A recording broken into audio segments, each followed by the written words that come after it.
Bismillah. Salam alaikum wa rahmatullah. Bienvenue. Alors je me présente, je m'appelle Myriam Lakhdar, je suis thérapeute du couple et de la famille et je suis aussi auteure. Mon travail repose sur une lecture simple et je l'espère profonde de l'être humain que j'ai appelée ACCME. C'est l'acronyme des mots âme, cœur, corps, mental et ego. 5 dimensions qui coexistent en nous, mais qui, lorsqu'elles se déséquilibrent, créent de la fatigue, du vide, du conflit, parfois du trop-plein, de la confusion et de la souffrance. Dans mes podcasts, je parle de ce qui se joue à l'intérieur, là où tout commence. Dans nos relations, dans notre foi, dans les choix, dans les renoncements, dans les attentes, dans nos déceptions aussi. Je ne sépare pas la psychologie de la spiritualité, ni la responsabilité de la douceur. Je ne crois pas aux discours qui culpabilisent, ni à ceux qui anesthésient. Je crois à une parole qui remet de l'ordre, qui redonne une direction et qui permet de se réconcilier avec soi sans se mentir. Les podcasts, ce sont des espaces de traversée consciente, des lieux pour réaligner l'âme, apaiser le cœur, écouter le corps, éclairer le mental et remettre l'ego à sa juste place. Un retour à l'essentiel, sans se trahir et surtout sans se perdre. Alors, bismillah.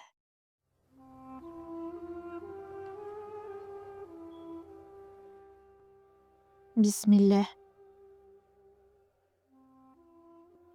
Alors, aussi longtemps que je me souvienne, j'ai toujours porté dans mon cœur Himmatul Ummah. C'est sûrement lié à ce que m'a transmis mes parents, qu'Allah les préserve. Himmatul Ummah, c'est cette préoccupation et cette inquiétude pour l'état des musulmans et de la communauté et plus largement l'état de l'humanité. Et je vous avoue que c'est vrai que même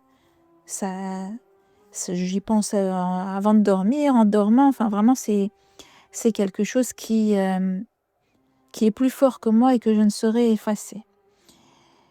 Et je pense aussi à ce moment rapporté dans un hadith authentique, rawah Muslim, où le prophète sallallahu alayhi wa sallam, alors qu'il a évoqué les peuples des prophètes avant lui et de ce qu'ils ont fait et de ce qui Dieu prédit à leur sujet, il va lever les mains et il va pleurer en disant Allahumma ummati ummati, oh Allah, ma communauté, ma communauté. Alors je prétends évidemment pas ressentir ce qu'il ressentait, astaghfirullah, mais c'est un passage qui me touche profondément parce que je sais ce qu'il veut dire quand il dit ummati ummati. Et c'est peut-être à cause ou grâce à ce souci-là que je ressens aujourd'hui le besoin de faire ce rappel sur un sujet parce que j'aime cette communauté comme une mère aime ses enfants et c'est justement pour cela que je m'inquiète. Donc je voulais vous parler de ce que nous sommes en train d'oublier, à savoir al-akhlaq. Il y a quelque chose donc que je ressens de plus en plus profondément ces dernières années, et je ne sais pas si c'est l'âge avançant, je ne sais pas si c'est le passage du temps ou si c'est simplement le fait d'observer davantage, mais j'ai le sentiment que nous sommes en train de perdre quelque chose de très, très précieux, qui est l'akhlaq. Non pas seulement individuellement, non pas seulement socialement, mais communautairement parlant, spirituellement parlant et culturellement parlant, même dans nos pays d'origine, dirons-nous. Et ce qui me trouble le plus, c'est que cette perte ne concerne pas uniquement ceux qui sont loin du fait religieux, mais elle touche aussi parfois ceux qui en portent les signes extérieurs, des musulmans visibles, des croyants assumés, des personnes qui prient, qui jeûnent, qui parlent de religion, parfois même qui prêchent dans les mosquées, et pourtant, quelque chose manque. Alors, qu'est-ce que l'akhlaq? Le mot akhlaq vient de la racine arabe khalaqa, et cette racine est extraordinaire de par son double sens, car elle donne 2 mots essentiels. Al-khalq, la création, la forme extérieure, et al-khuluq, le caractère intérieur, la nature morale profonde, qui en découle le comportement. Al-akhlaq, ce n'est donc pas juste une politesse sociale, ce n'est pas une image, ce n'est pas un code culturel. C'est vraiment ce qui rend visible ce qui est invisible. C'est ce qui démontre ce qui est invisible à l'intérieur de toi de par ton comportement. Rasoul sallallahu alayhi wa sallam de nous dire: «Je n'ai été envoyé que pour parfaire les caractères, les nobles caractères». Heu, il ne dit pas pour enseigner uniquement des rites. Il ne dit pas seulement pour parler d'Allah azza wa jalla, mais pour achever une transformation morale déjà disponible et possible chez l'humain, de pouvoir parfaire nos comportements et nos caractères d'abord. Le prophète sallallahu alayhi wa sallam de nous dire: «Ahsanuhum fi jahiliya, ahsanuhum fi din», dans le sens que les meilleurs d'entre vous, à l'époque de la jahiliya, seront les meilleurs en islam lorsqu'ils comprennent leur religion. Pourquoi? Parce que certaines personnes possèdent déjà la noblesse de caractère et cette courtoisie spirituelle dans le comportement, cette pudeur innée, cette retenue, cette politesse, sans même avoir eu besoin d'être éduqué pour ou rééduqué pour, cette fidélité, cette loyauté à la parole, cette dignité dans la parole. Et l'islam n'est pas seulement venu pour remplacer quand il n'y avait pas, mais l'islam est venu pour orienter cela vers Allah en disant: Allah confirme le fait que ça c'est bien. Donc la foi, elle vient donner un sens à cette beauté intérieure déjà existante. La pudeur n'est pas d'abord vestimentaire. On a parfois réduit la pudeur à l'apparence, mais dans la tradition prophétique, la pudeur commence par la langue. Rasoul sallallahu alayhi wa sallam a dit: celui qui croit en Allah et au jour dernier, qu'il dise du bien ou qu'il se taise. Rawah al-Bukhari wa Muslim. Et parmi les enseignements fondamentaux transmis très tôt, parmi la beauté de l'islam d'une personne, c'est de délaisser ce qui ne la concerne pas. Aujourd'hui, on vit une époque où tout pousse à l'inverse. Commenter tout, exposer tout, juger tout, parler de tout. Or, l'akhlaq commence précisément là, savoir se retenir quand tout encourage à parler et savoir se retenir quand tout encourage à se montrer et à montrer. On assiste à ce que j'appelle la mondialisation du regard et la mondialisation du vice. La mondialisation aurait pu être une bénédiction. Elle aurait pu diffuser la sagesse, la beauté, la dignité. Mais ce qui circule le plus vite n'est pas toujours le meilleur et vous pouvez vous-même le constater. Nos yeux voient chaque jour une sexualisation permanente, une banalisation de la vulgarité, une esthétique de la provocation, une parole devenue brutale à tout bout de champ, et l'être humain que nous sommes est perméable. Rasoul sallallahu alayhi wa sallam nous a enseigné que le cœur est affecté par ce qu'il fréquente et par ce qu'il voit. Et ce que nous voyons normalise ce que nous finissons par accepter.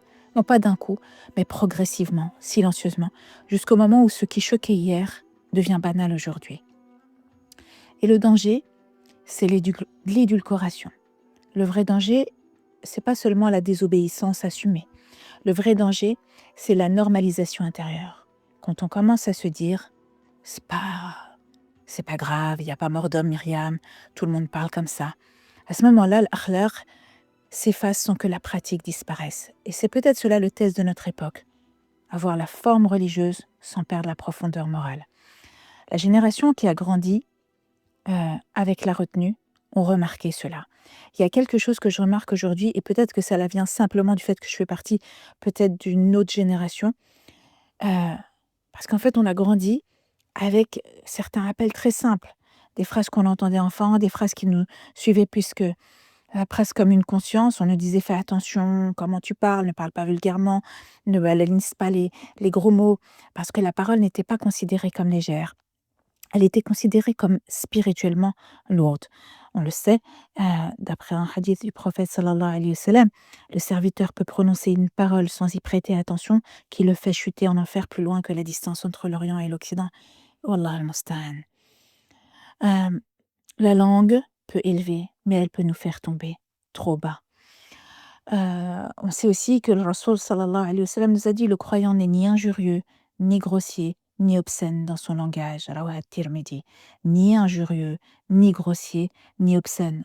Et aujourd'hui, quand j'entends certaines personnes discuter, parfois même venant de personnes qui se présentent comme le haut du pavé, dirons-nous, je suis sincèrement surprise.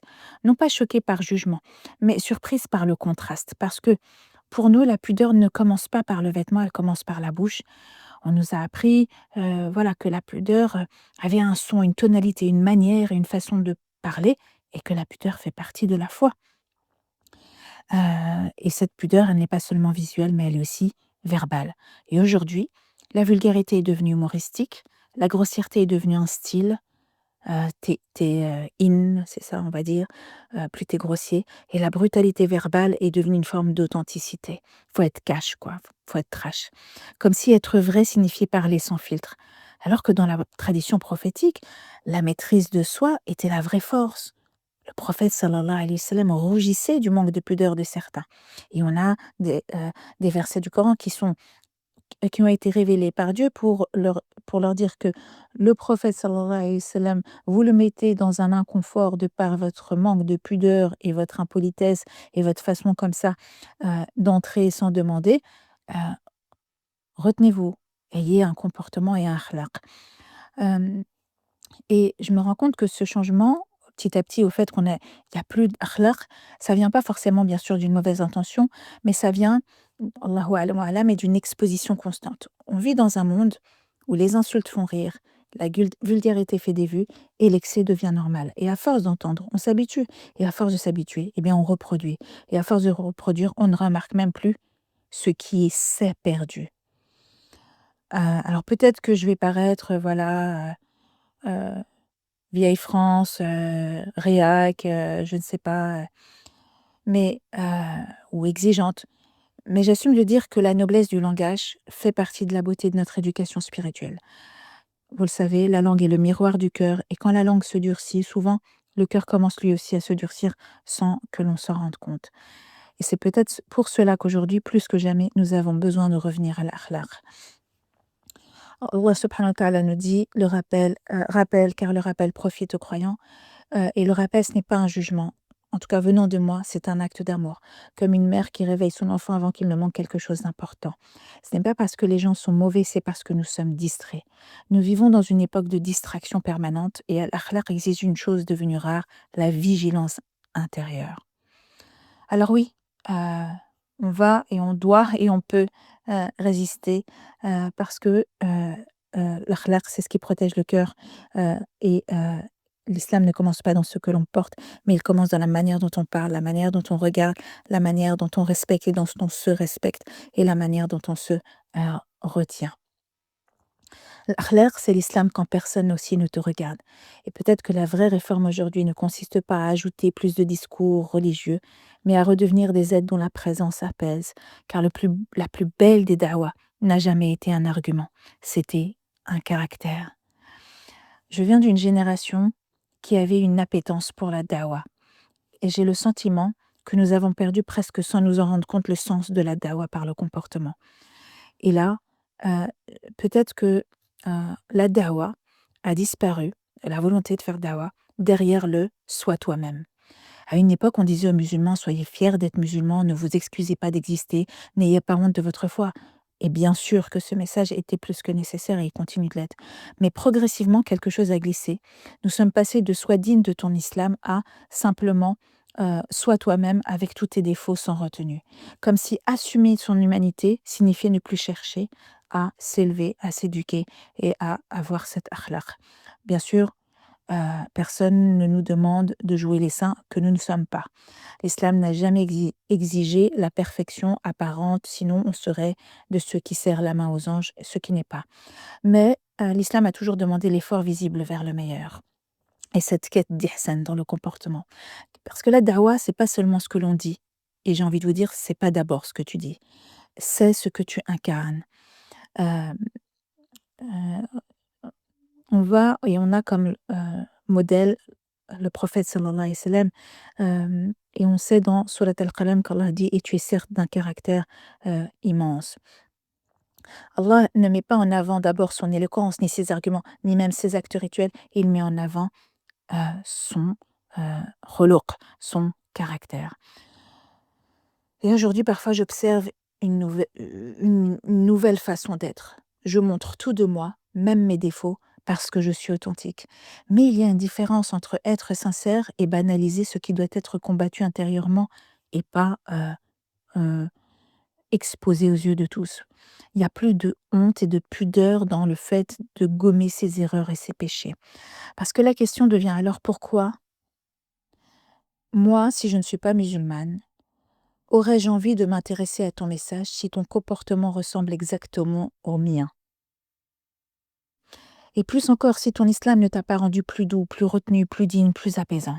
Alors qu'est-ce qu'il a transformé, ton islam, en toi? La dawa silencieuse, c'était, et normalement ça devrait être encore cela. Pas convaincre, mais intriguer de par ton bon comportement et ton akhlaq et ta retenue, même quand on te provoque. Faire naître chez l'autre cette question intérieure, mais qu'est-ce qu'elle a, qu'est-ce qu'il a que je n'ai pas et d'où ça vient? Sahaba, les compagnons n'ont pas conquis les cœurs uniquement par les discours, ils ont conquis par leur présence, par leur honnêteté, par leur retenue, par leur noblesse même dans le désaccord, ils ont conquis les cœurs.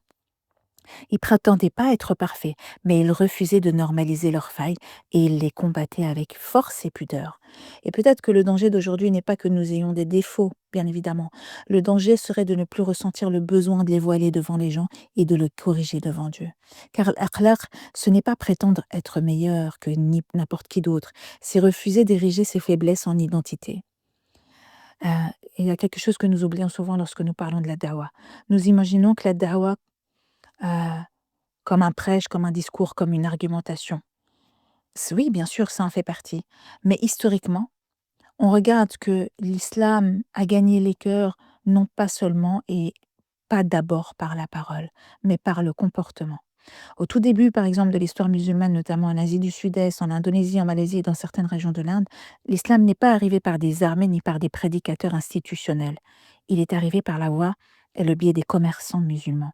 Des hommes ordinaires, pas des savants célèbres, pas des orateurs, des marchands.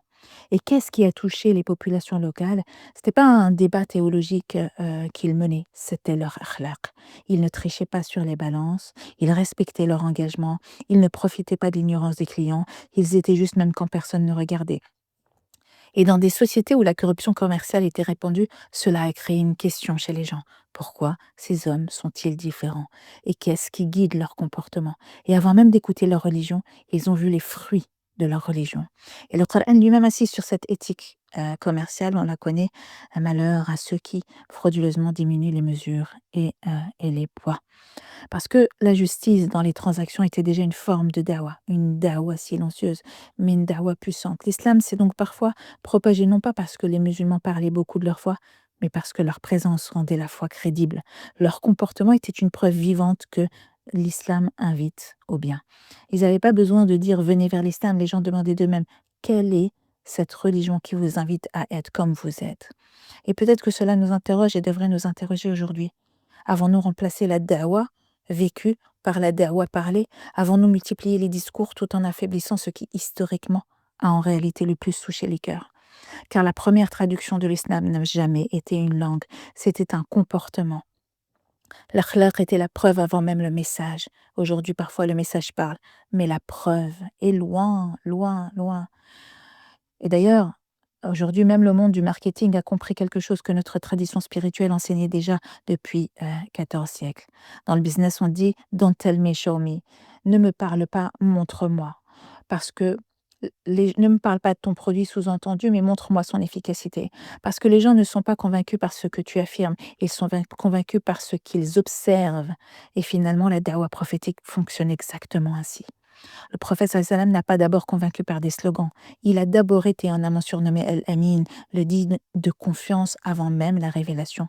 Son caractère était déjà un message. Les gens ont cru en sa parole parce ils avaient d'abord cru en son comportement. Ya Hayy, on est loin. Et aujourd'hui, nous faisons l'inverse. Nous parlons beaucoup de l'islam et encore, mais nous montrons peu ce que l'islam transforme réellement en nous, parce que l'islam ne nous transforme plus. Ah, la ilaha illallah, Muhammad Rasulullah, sallallahu alayhi wa sallam. Donc, l'akhlaq, c'est l'islam visible, c'est le moment où la foi cesse d'être un discours pour devenir une preuve par qui tu es à l'intérieur et comment tu te comportes. Alors, bien sûr, il y a plein de formes d'akhlaq. Il y a l'akhlaq en tant que citoyen, en tant que voisin, en tant que personne qui conduit un véhicule, en tant que personne qui se gare, en tant que personne qui rentre dans un magasin, en tant que personne qui remet les choses à sa place en rayon, en tant que personne qui sourit à la caissière, en tant que personne qui tient la porte, euh, en tant qu'akhlaq, en tant que parent avec ses enfants. Je vois des choses, la ilaha illallah, en tant qu'enfant envers ses parents, en tant que personne qui monte dans un bus, en tant que, etc., etc., etc. Donc l'akhlaq, c'est aussi dans notre façon de nous comporter au quotidien. C'est vraiment, c'est du début jusqu'à la fin de ta vie. Même l'akhlaq, dans les rappels, dans la façon dont tu fais le rappel. Parfois, il y a des choses qui me questionnent profondément aujourd'hui, même dans les rappels religieux. Parfois, même dans certains prêches du vendredi, je ressens un manque d'akhlaq. Pas forcément dans le contenu, mais dans la manière. L'islam, la manière fait partie du message. Le rappel lui-même doit être porté par l'akhlaq, parce qu'il faut se poser une question essentielle. Quand tu fais ton rappel, est-ce que ton but est d'humilier? Est-ce que ton but est de rabaisser? Est-ce que ton but est de cibler? Ou ton but est d'élever, d'éduquer? Ton but, est-ce que c'est de dénoncer ou d'éduquer? Le Coran donne une indication extrêmement subtile lorsqu'Allah ordonne à Moussa et Haroun d'aller parler à Pharaon, alayhim salam, l'un des hommes les plus injustes ayant existé. Et Allah, qu'est-ce qu'il leur dit dans Surat Taha?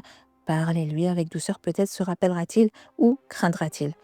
Si la douceur est exigée face à Pharaon, alors combien plus doit-elle exister entre croyants ou envers le tout à chacun? Car parfois, le rappel devient une décharge malheureusement d'agacement. Et je le vois. Alors je sais, c'est la fatigue. Je sais que aujourd'hui nos représentants sont fatigués et je sais que aujourd'hui ils jouent tous les rôles, assistants sociaux, psychologues. Enfin, ils sont sollicités en aumônerie. Ils doivent avoir, je sais, énormément de casquettes et parfois qu'ils n'ont pas. Et donc, ils vont s'emporter et ils vont parfois égotiquement rabaisser, pointer du doigt et exposer publiquement quand ils font un rappel. Mais si au moment même où tu rappelles Allah, tu perds la maîtrise de ton comportement, quel exemple es-tu en train de transmettre? Le rappel ne doit pas seulement transmettre une vérité, il doit transmettre une manière de transmettre une vérité. Il doit transmettre une manière d'être. Al-Rasoul sallallahu alayhi wa sallam utilisait effectivement une façon et une formulation générale lorsqu'il corrigeait une erreur, afin de ne pas exposer ni humilier une personne biddat exactement. Ma balul aqwamin yaquluna kada wa kada. Qu'ont donc certaines personnes à dire ou à faire telle ou telle chose quand certains ont dit le prophète sallallahu alayhi wa sallam dort, moi je ne dormirai pas, lui il jeûne et rompt, moi je jeûnerai tout le temps, il épouse des épouses et moi je ne le ferai pas. Donc le prophète sallallahu alayhi wa sallam, il utilisait cette formulation pour corriger l'erreur, mais préserver la dignité de ces personnes qui en réalité au fond voulaient bien faire, mais ils s'y prenaient mal dans leur excès de zèle. Et donc, il enseignait publiquement sans humilier individuellement. Et ça, c'est une méthodologie prophétique d'éducation. Il partait du général pour protéger l'individu. Il corrigeait sans exposer. Il enseignait sans écraser. Parce que le but du rappel n'est pas de gagner moralement contre quelqu'un. Le but est que le cœur de celui à qui tu fais le rappel reste ouvert pour qu'il change. Ton but, c'est qu'il change. Alors, prends soin dans ta façon de lui parler pour qu'il ait envie de changer. Un rappel qui ferme le cœur rate son objectif, même s'il dit vrai. Un rappel qui élève le cœur accomplit sa mission, même avec peu de mots. L'akhlaq ne commence pas après le rappel, il commence dans la manière même de rappeler. Et rien ne sera plus lourd dans la balance du croyant jour de la résurrection que husn al-khuluq, que le bon comportement et les bons akhlaq. Et Allah de nous dire, appelle au chemin de ton Seigneur, bil hikmati, wal ikhlas, inshallah. Donc, da'wa avec la belle exhortation de la meilleure des façons. Allahumma ja'alna min ha'ula, Inch'Allah, et qu'Allah nous pardonne et me pardonne, moi la première, parce que la bouche la plus près de mes oreilles est la mienne, et puissions-nous atteindre, Inch'Allah, la catégorie de ceux qui ont husn al-khuluq, Inch'Allah, et que nous soyons, Inch'Allah, à la hauteur de ce beau message qu'est La ilaha illallah, Muhammad Rasulullah sallallahu alayhi wa sallam. Barakallahu fikum.